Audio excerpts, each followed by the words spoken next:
ప్రజాప్రభుత్వం వచ్చిన తర్వాత స్థానిక శాసనసభ్యులు నాయన రాజేందర్ రెడ్డి గారి కోరిక మేరకు గౌరవ ముఖ్యమంత్రి రేవంత్ రెడ్డి గారు ఈ టెంపుల్ ని అద్భుతంగా మహా అద్భుతంగా తీర్చిదిద్దాలని శాస్త్రోయుక్తంగా ఈ టెంపుల్ కి మరింత వన్నె తెచ్చే విధంగా అభివృద్ది చేయాలని తలంచి మాడు వీధులతో పాటు ఇంటర్నల్ గా అనేక కార్యక్రమాలు చేసే ఈనాడు ప్రభుత్వం చేపట్టడం జరిగింది.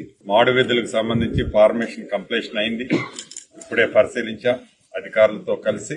దాన్ని ఎలా చేయాలి, ఏం చేయాలి, దానికి నిధులు కూడా గౌరవ ముఖ్యమంత్రి గారు వారం రోజుల క్రితమే అడిషనల్ నిధులు కూడా శాంక్షన్ చేయడం జరిగింది. ఈ రాష్ట్ర ప్రభుత్వం గోదావరి పరివాహక ప్రాంతంలో ఉన్న ఈ ప్రాంతాలన్నింటినీ ఆదిలాబాద్ కావచ్చు, నిజామాబాద్ కావచ్చు, కరీంనగర్ కావచ్చు, వరంగల్ కావచ్చు, ఖమ్మంలో భద్రాద్రి రాములవారు కావచ్చు, బాసర నుంచి భద్రాచలం వరకు ఈ జిల్లాల్లో ఉన్న ప్రధానమైన దేవాలయాలన్నిటినీ పూర్తిగా అభివృద్ది చేస్తూ ఒక టెంపుల్ సర్క్యూట్గా ఏర్పాటు చేయాలని, అది ఎవరైతే హైదరాబాద్ నుంచి ఈ రాష్ట్రం నుంచి వచ్చే భక్తులే కాకుండా ఇతర రాష్ట్రాలు దేశ విదేశాల నుంచి వచ్చే భక్తులకు కూడా ఈ టెంపుల్ సర్క్యూట్ అభివృద్ది చేయాలని దృఢ సంకల్పంతో ఆల్రెడీ గౌరవ ముఖ్యమంత్రి గారు ఈ జిల్లాల్లో ఉండే ప్రజాప్రతినిధులకి, మంత్రులకి ఇప్పటికే చెప్పడం జరిగింది.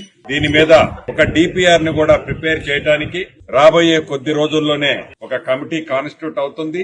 ఆ కాన్స్టిట్యూట్ అయిన కమిటీతో డిపిఆర్ తయారు చేసే ఒక సంస్థను కూడా ఏర్పాటు చేసి డబ్బులు ఎంత ఖర్చైనా ఈ పుణ్యక్షేత్రాలతో పాటు ఎకో టూరిజం గా ఉన్న చాలా గిరిజన ప్రాంతాలని కవర్ చేస్తూ అటవీ ప్రాంతాలు ఎక్కువగా ఉన్న ఈ ప్రాంతాన్ని ఎక్కడో టూరిస్ట్ ప్లేసులకి, విదేశాలకి వెళ్లాల్సిన అవసరం రాకుండా ఉండే విధంగా దైవ క్షేత్రాల్లో వీటన్నిటినీ ఒకే రూట్లోకి తీసుకొచ్చి వీటిని డెవలప్ చేయాలని ఈ ప్రభుత్వం వడివడిగా ఆ దిశలో అడుగులేస్తుందని చెప్పడానికి సంతోషిస్తున్నాను. దాంట్లో భాగంగా భద్రకాళి అమ్మవారి టెంపుల్ కూడా ఒక టెంపుల్, మాడు వీధులకు సంబంధించిన వైడనింగ్ పట్టుబట్టి స్థానిక శాసనసభ్యులు రాజేందర్ రెడ్డి గారు ముఖ్యమంత్రి గారిని నన్ను ఒప్పించి అద్భుతంగా చేశాం. ఇంకా దాన్ని ఫుల్ ప్లేట్ కావడానికి ఇంకా కొద్ది నెలల టైం పట్టుద్ది.